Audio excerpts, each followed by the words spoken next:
क्या दुनिया में फिर से महंगाई और भूख का बड़ा संकट आने वाला है? संयुक्त राष्ट्र ने अब एक ऐसी चेतावनी दी है जिसने पूरी दुनिया की टेंशन बढ़ा दी है। दोस्तों नमस्कार, मैं हूं धीरज ढिल्लों और आप देख रहे हैं पॉलिटिकल चौपाल।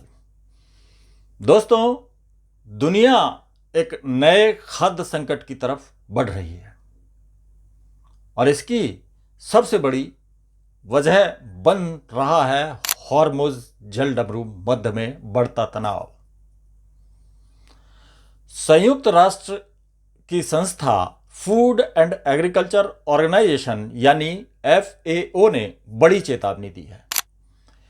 FAO के महानिदेशक क्यू डोंगयू ने कहा है कि अगर अमेरिका और ईरान के बीच चल रही टेंशन ज़्यादा दिन तक जारी रहती है और हॉर्मुज स्ट्रेट में सप्लाई बाधित रहती है तो दुनिया में उर्वरकों यानी फर्टिलाइजर की भारी कमी हो सकती है।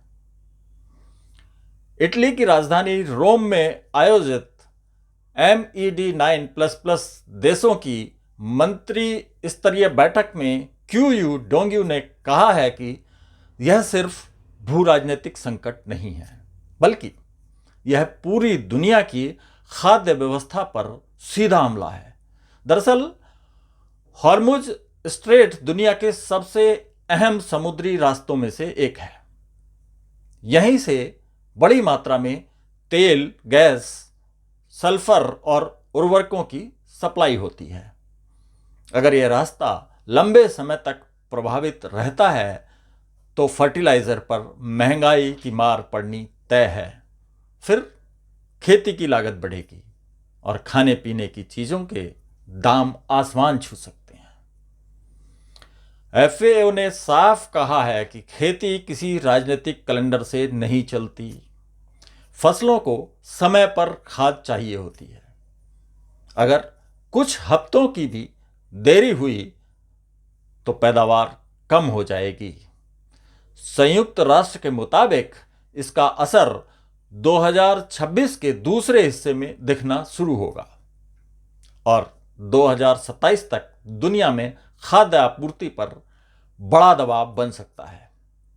सबसे ज्यादा खतरा उन देशों को है जो खाद्य और ऊर्जा के लिए आयात पर निर्भर हैं, यानी इंपोर्ट करते हैं। भारत भी अपनी उर्वरक जरूरतों का एक बड़ा हिस्सा इंपोर्ट करता है, जिसमें यूरिया, DAP और पोटास मुख्य हैं।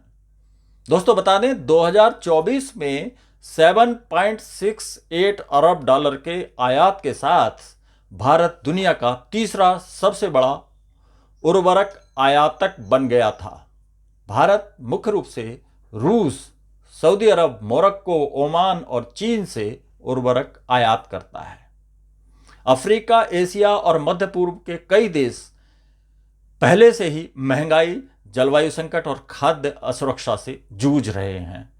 FAO ने देशों से अपील की है कि वे तुरंत वैकल्पिक सप्लाई रूट तैयार करें, किसानों को खाद उपलब्ध कराएं और निर्यात प्रतिबंध लगाने से बचें। लंबी अवधि के लिए FAO ने टिकाऊ खेती, रिन्यूएबल एनर्जी और नए फर्टिलाइजर समाधान विकसित करने पर जोर दिया है।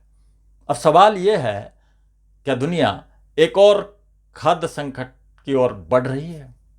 और अगर हालात नहीं सुधरे तो क्या आने वाले समय में खाने की कीमतें आम लोगों की पहुंच से बाहर हो जाएंगी?